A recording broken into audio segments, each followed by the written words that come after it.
Plant FAQs. Alnus incana, gray alder. If you're considering adding Alnus incana, commonly known as gray alder, to your garden or landscape, you might have a few questions. As someone who's delved into the world of this intriguing plant, I'll address some frequently asked questions and share what I've learned about its characteristics, care, and uses. See more 49 species in genus Alnus at monsteraholic.com. What is Alnus incana? Alnus incana, or gray alder, is a deciduous tree native to northern Europe, Asia, and North America. Known for its ability to thrive in a variety of soil conditions, it's often found in wet, boggy areas. This tree features a distinctive gray bark and can grow up to 30 feet tall. It's valued for its ecological benefits, particularly in stabilizing soil and enhancing soil fertility through nitrogen fixation. Are all Alnus incana edible? While Alnus incana isn't commonly eaten, parts of the tree are edible in certain situations. The inner bark of the gray alder can be used to make a tea, which some people find useful for its mild medicinal properties. However, the tree isn't widely recognized for its edibility compared to other plants. Always ensure you're properly identifying the plant and consult a professional before consuming any part of it. Alnus incana versus Alnus glutinosa. Alnus glutinosa, or black alder, is another species in the Alnus genus that's often compared to Alnus incana. While both trees share some similarities, such as their ability to fix nitrogen and their preference for wet habitats, they have distinct differences.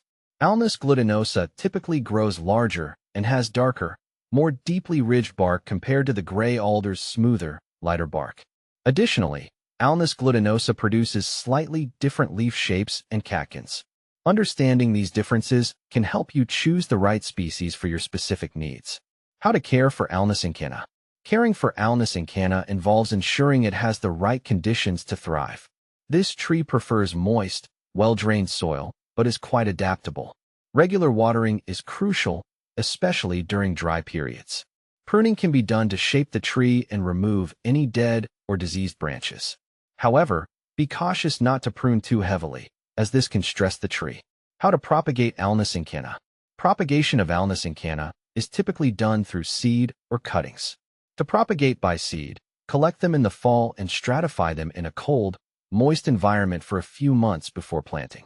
For cuttings, take semi-hardwood cuttings in the summer and plant them in a well-draining medium. Ensure they are kept moist until they establish roots.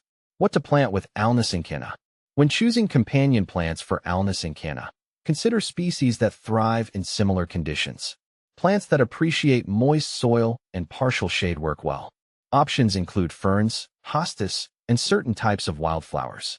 The presence of Alnus incana can also enhance the growth of other plants due to its nitrogen-fixing ability. Can you grow Alnus incana indoors? Growing Alnus incana indoors is challenging. It's a tree that requires ample space and specific environmental conditions that are hard to replicate indoors.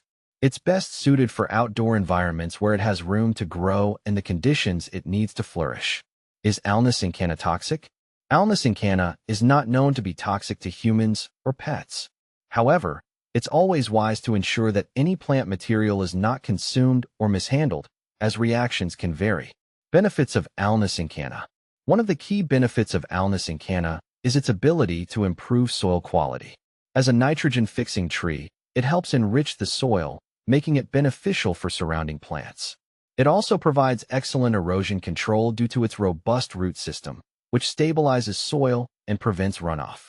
Common problems with Alnus incana. While generally resilient, Alnus incana can face issues such as leaf spot and aphid infestations.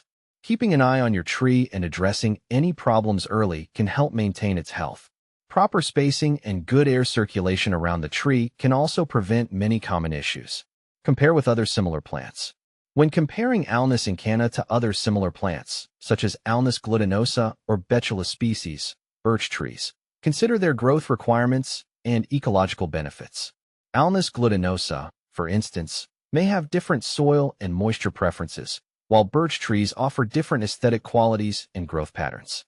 In summary, Alnus incana is a versatile and beneficial tree with several unique features and uses. By understanding its care requirements and characteristics, you can make an informed decision about incorporating it into your landscape. Whether you're interested in its ecological benefits or simply want a hardy tree for a challenging spot, Alnus incana offers plenty of advantages.